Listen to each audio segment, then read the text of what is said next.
বসার sitting arrangement ছিল, একটা এসিতে আর একটা নন এসি।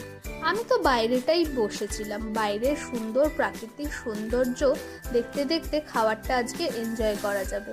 এদের এখানে অনেক আদিবাসীদের মূর্তিও ছিল। এদের বাইরের সিটিং অ্যারেঞ্জমেন্টটা এরকম ছোট ছাউনির মধ্যে ছিল, যেখানে 2 থেকে 3-4 জন আরামসে বসে খাওয়া দাওয়া করা যাবে। এদের দেখো মেনু কার্ডটা তোমরা পজ করে দেখে নিতে পারো।